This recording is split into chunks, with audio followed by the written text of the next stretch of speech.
bienvenue sur le podcast de référence pour devenir triathlète. Je suis Hermano, producteur de podcasts sportifs et triathlète depuis plus de 20 ans. Chaque semaine, nous vous proposons un thème et un invité. Aujourd'hui, commençons par découvrir ensemble la personne qui va nous accompagner pour quelques jours. Pour participer à nos podcasts, rejoignez notre groupe Facebook, c'est le meilleur moyen d'être tenu informé des invités de la semaine et d'échanger avec nous. Allez, c'est parti, on lance le thème de la semaine avec notre invité. Salut les sportifs, c'est Hermano et vous êtes dans un nouvel épisode du podcast Devenir triathlète par Ohana. En parlant d'Ohana, justement, mon co-animateur et le fondateur de la marque. Salut Olivier. Salut Hermano. Et nous avons un invité cette semaine qui va pouvoir remettre, si ce n'est les pendules à l'heure, au moins nous aider à régler aussi nos vélos, à savoir Ivan Veloso. Salut Ivan. Salut tout le monde. Ivan, bon, j'ai très rapidement parlé de toi, mais on va te laisser la parole pour ce premier épisode de la semaine. Notre tradition, c'est justement de donner le micro à nos invités pour qu'ils se présentent, pour qu'on en sache plus sur eux. Donc Ivan, le micro est à toi. Dis-nous tout, quel âge as-tu, que fais-tu dans la vie et que fais-tu dans le sport? Voilà, donc moi je suis Ivan Veloso, je suis brésilien, je suis né au Brésil. Je suis parti du Brésil en 2008 quand je suis venu en Belgique.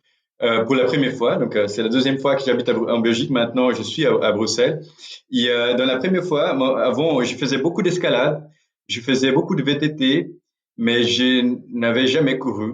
Et j'avais pas de vélo de route, donc je savais pas nager, nager longue distance. Et donc j'ai travaillé pour le groupe Engie, c'est une société de génération d'énergie électrique.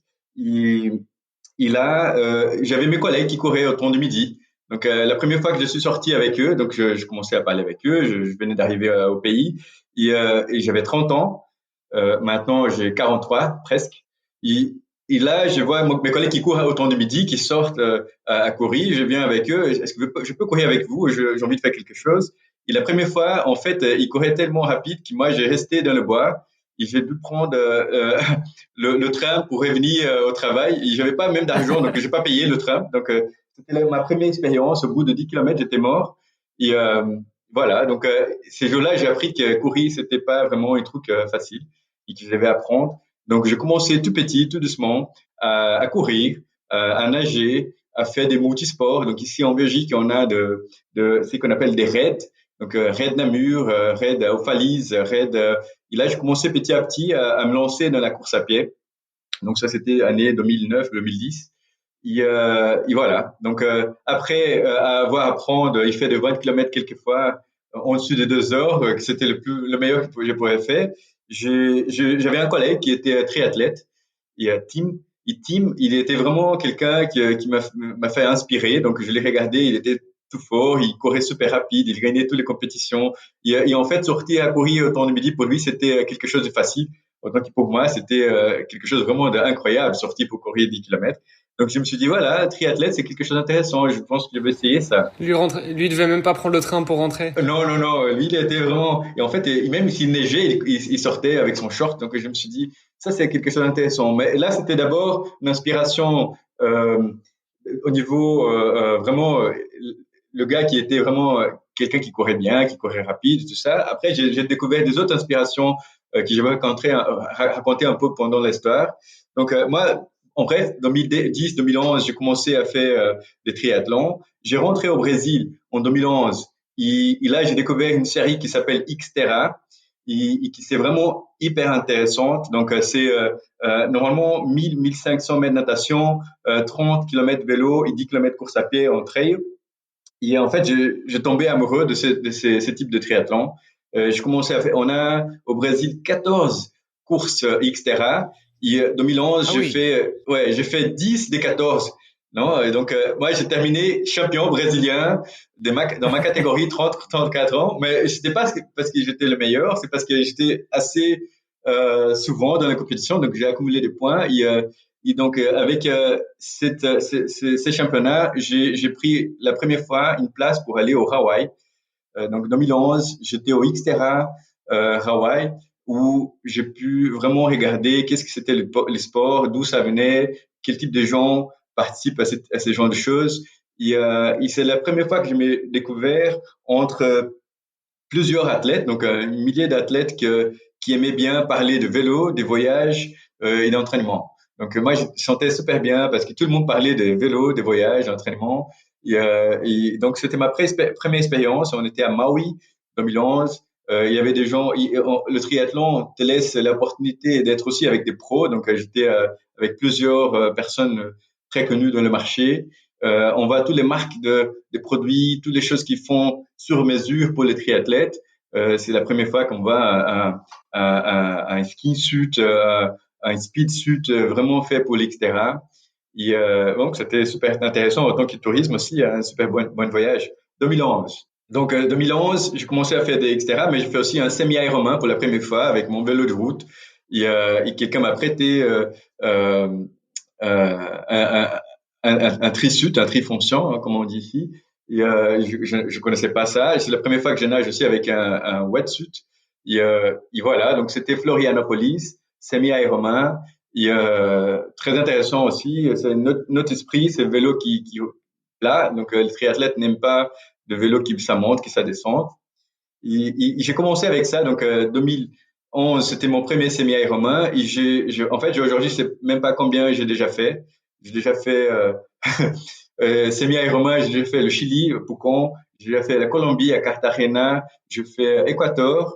C'est une très chouette course à Équateur parce que c'est à Guayaquil. Et là, tu peux aller voyager à Galapagos. Donc, en 2018, on est allé à Galapagos avec la famille.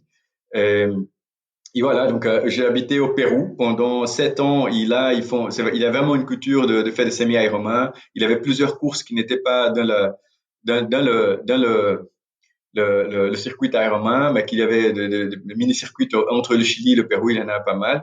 Et le fait de faire de triathlon, ça m'a aidé toujours faire des amitiés. Donc j'arrivais déjà avec mon vélo, je voyais quelqu'un qui roulait, attends, on va où donc c'est ça, c'est le bout de faire du sport, c'est faire des amis aussi, donc voyager. Et c'est pour ça que je suis dans cette équipe. Et puis c'est très latin ça aussi. Enfin, quand je dis latin, c'est Amérique latine. C'est vrai que on se fait vite, on se fait d'autant plus vite des amis en Amérique latine qu'en Europe par exemple. C'est beaucoup plus facile effectivement de dire ah bah tiens. Ouais, mais je suis d'accord, mais je pense que le vélo ça aide aussi, hein. Oui, bien sûr, ça aide, mais je pense que non, je dis c'est beaucoup plus facile de nouer des liens, je trouve, en Amérique latine. Enfin, j'étais encore en Colombie au mois de décembre et j'ai rencontré un gars alors parce qu'on montait le même col, plus ou moins la même allure, donc on s'est fait des relais. Et en fait, arrivé en haut du col, bah sur le temps de la descente, ce qui n'était pas énorme non plus, bah on est devenu super potes et au point que le mec m'a prêté son vélo après pendant 6 semaines, enfin son deuxième vélo pendant 6 semaines, alors que j'étais un parfait inconnu, tu vois, donc c'est quand même incroyable. Et c'est vrai que je pense que c'est des trucs que forcément ça rapproche déjà en Europe et en Belgique ou en France, mais quand t'es dans ces pays-là, c'est encore plus fort, je trouve. Ouais, je pense que ça dépend de quel pays on parle en Europe. Regarde, moi, je suis italien. Bon, en Italie, on est très ouvert aussi. Voilà. Non, allez, j'arrête. je te concède que en Amérique latine, ça a l'air d'être beaucoup plus sympa. Ouais, non, je pense partout, hein. Et en fait, toi, tu me parles d'Italie, j'ai envie de connaître le lac de Gardia. J'ai vu là maintenant la championne d'Xterra cette année qui faisait son interview. Et arrière, il avait le lac, tout le monde faisait du kitesurf. Donc, ça donne envie hein, d'y aller. C'est vraiment l'esprit. Donc là, Ivan, tu nous as fait une belle présentation de toi. On a passé en revue une petite dizaine d'années. Bon, pas les dernières années, mais déjà une première partie de la dernière décennie. J'aimerais quand même qu'on revienne un peu plus sur le début. Tu nous as dit que quand tu étais jeune, tu as fait pas mal de sport, un petit peu, tous aussi diversifiés les uns que les autres. Que quand tu es arrivé en Belgique, tu connaissais pas tout à fait la course à pied, tu savais pas nager, tu connaissais pas le vélo. Et tu nous as expliqué que tu t'es mis au triathlon par l'entremise d'un ami qui était aussi triathlète et que tu admirais beaucoup. Malgré tout, d'où t'es venu ce déclic, cette idée de allez, j'y vais, je passe la porte du club ou je vais m'entraîner avec Tim pour aller faire du triathlon. Qu'est-ce qui t'a poussé à aller voir de l'autre côté de la falaise, pour ainsi dire?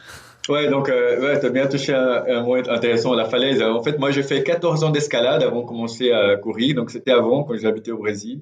Quand j'arrivais en Belgique, le temps ici n'aide pas vraiment à faire l'escalade parce qu'il pleut tout le temps. Et quand il fait beau, tout le monde va à la falaise. Donc, c'était pas vraiment la même chose. Donc, j'ai commencé à réduire l'escalade et En fait, j'ai remplacé ça par la course à pied. Après, pour la natation, je faisais déjà beaucoup de VTT. Donc, j'ai participé de championnat du monde à Aufalise, ici en Belgique, quand je suis arrivé, mais je faisais pas de vélo de route. Donc, c'était un peu le remplacement. Une chose intéressante, quand les gens me demandent, toi, tu es triathlète, moi, je dis pas que je suis triathlète, hein. Je préfère dire que je suis multisportif. Donc, j'aime bien faire du kitesurf, j'aime bien faire de l'escalade, j'aime faire de rando. J'aime bien tout ce qui c'est ce type d'exploration. Au Pérou, bien sûr, on a fait pas seulement de triathlon, on a fait des montagnes. Hein. Il y a la Cordillera Blanca, donc on a fait les 6000 mètres. Je fais grimper l'Aupamayo, c'est des super chouettes montagnes qu'on a là-bas. Par contre, une chose intéressante, c'est qu'avoir le physique de triathlète, ça aide pour toutes les autres choses. Donc, moi, j'étais avec tous mes collègues qui faisaient des balades aux expéditions sur les montagnes. Moi, j'étais vraiment hyper à l'aise parce qu'on a un niveau physique au-dessus de la moyenne. Et ça, c'est vraiment chouette d'avoir. Ça, c'est vraiment quelque chose que, si toi, tu me demandes aujourd'hui, après avoir fait, et moi, j'ai raconté seulement la moitié de ma carrière sportive, il faut que je montre l'autre carrière aussi, mais l'autre partie aussi. Mais, donc, avoir ces niveaux, ça aide à faire toutes les autres choses, hein. Ça aide à être plus, dynamique au travail, ça aide beaucoup dynamique dans la vie personnelle, la vie sexuelle. Tout ça, ça aide. Hein. Je peux donner des exemples, plusieurs, mais voilà, on va aller au point. Donc, il y a une course que j'ai pas encore parlé, mais qui c'est très chouette que je fais. Et je pense que c'est le bon moment de parler de ça. Et donc, moi, je faisais des semi-Ironman à gauche à droite quand j'étais au Pérou. Et 2014, je me suis inscrit. J'ai pas un niveau, j'ai un bon niveau, mais j'ai pas un niveau pour être qualifié à Kona. Il faut être vraiment franc pour ça, parce que ça, c'est vraiment quelque chose très, très, très difficile. Surtout aux alentours des 35, 45 ans, c'est très, très compétitif, c'est très difficile. C'est des gens qui font en-dessus de 9 heures pour un Ironman. Donc, moi, je ne sais pas m'entraîner pour être qualifié à Kona. Par contre, 2014, je me suis inscrit dans la loterie qu'il y avait, ça n'existe pas non plus, mais il y avait une loterie qui ont payé $50. Et donc là, j'ai pas gagné. 2014, j'ai pas gagné, tant pis. Donc 2015, je me suis dit peut-être c'est le bon moment d'essayer de faire un Ironman, mais avant je m'inscris dans la loterie encore. Et 2015, j'ai reçu un mail en disant voilà, monsieur, vous êtes choisi pour la loterie de Kona, donc tu as une place pour un slot pour Kona 2015. Par contre, il faut faire dans la même année soit un semi-Ironman ou un Ironman pour prouver que tu as la capacité. Et justement, cette année, je n'avais pas prévu de semi-Ironman officiel. J'avais fait plusieurs non officiels, mais il fallait faire un officiel. Donc, je me suis dit, putain, maintenant, Donc, je suis allé aux États-Unis, à Orlando, pour faire le semi-Ironman d'Orlando. Et, j'ai complété. C'était vraiment chouette. J'étais en contact avec, je connaissais personne là-bas. Et en fait, j'ai rentré en contact avec un gars qui avait un club, Lake, je pense que c'est Lakeland Shark, Lake Shark Land, quelque chose comme ça. Et lui, il m'a invité chez lui. Donc, on était chez lui. Il m'a prêté son vélo et, OK, tu vas faire la course. J'ai complété la course, en dessous de 5 heures. Donc, c'est vraiment tranquille pour voir, seulement pour compléter, être sûr que je ne vais pas crever. Et, et voilà, j'ai eu le slot pour Kona. Donc, mois d'octobre, j'ai commencé à m'entraîner sérieusement. Mois d'octobre, j'étais fait mon premier Ironman, qui c'était le Ironman à Kona, au Hawaï. C'est ma deuxième fois. Je suis venu avec la famille. On a fait un super voyage. On arrivait 10 jours en avance. Et en fait, il faisait tellement chaud que je savais même pas sortir d'appartement. Il faisait 43 degrés. Et je me disais, je dois faire un marathon avec le soleil comme ça. Mais je suis allé, j'ai complété, je fais, je pense, 11h36. C'est pas un super temps, mais quand même, j'ai respecté bien la distance. Et finalement, j'arrive bien à la ligne d'arrivée. Voilà. Quand j'ai terminé le vélo, je me suis dit, putain, maintenant, il y a quelqu'un qui me demande, monsieur, tu veux quelque chose? Donc, il y a beaucoup de volontaires. Et là, je me demande, ouais, je veux savoir comment est-ce que je veux courir un marathon maintenant. Mais là, je suis allé courir. Donc, je termine le marathon, je termine bien. J'y arrive sur la transition. Je demande pour prendre mes affaires parce que j'avais ma femme qui attendait à la maison. Donc, ils ont donné tous mes vélos, mes affaires. Les gens rentraient et moi, je partais à la maison parce que j'avais encore 7 kilomètres pour arriver dans l'appartement qu'on avait loué. Et donc, j'arrive chez moi, ma femme me dit, ouais, ça va, t'es bien arrivé, t'es en forme, Tu marches encore? Oui, non, ça va, ça va, ça va. Et sûr? Non, sûr. Mais alors, j'avais ma petite fille qui avait moins de 10 mois. Elle a dit, alors, change la couche d'Olivia parce que...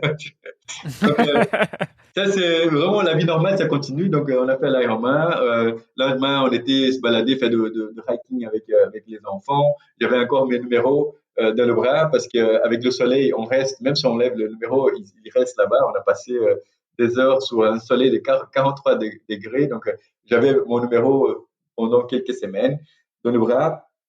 Et, euh, et voilà, donc 2015, j'ai fait l'Ironman et c'était une année vraiment spéciale.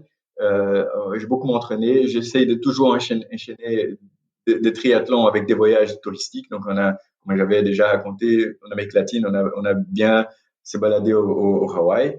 Et là, en fait, à cette époque-là, je commençais à faire aussi des marathons. Donc, il faut toujours un peu changer, un peu bouger, explorer. Donc, je commençais à faire des marathons. Il y a 2017, je me suis qualifié à marathon de Boston. Donc, en cherchant toujours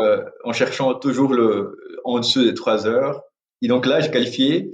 Et 2018, j'étais fait Boston. Donc, c'était aussi un voyage de deuxième lune de miel. Je suis allé avec ma femme. Pour la première fois, dès qu'on avait les enfants, on a réussi. Mes parents sont venus depuis le Brésil au Pérou pour rester avec les enfants. On est allé à Boston.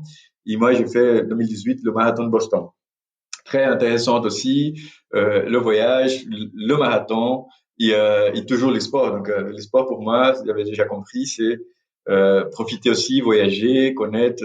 C'est toujours une excuse pour sortir et pour voir quelque chose. Waouh.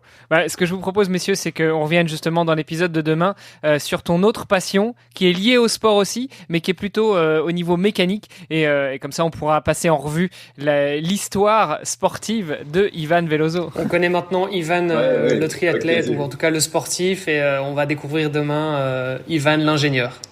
Ouais. Ok. Super. À demain. À plus. Ciao. Vous avez apprécié nos échanges? Alors n'hésitez pas à aller sur Apple Podcast, laisser un commentaire, passer faire un petit tour sur les différents réseaux sociaux, taguer notre invité dont on remet toutes les coordonnées dans les notes de cet épisode et n'hésitez pas à venir faire un petit tour sur notre groupe Facebook. C'est le meilleur moyen d'interagir avec nous et d'en savoir un petit peu plus sur les actualités multisports du moment. Je vous donne rendez-vous demain pour un nouvel épisode. Salut les sportifs!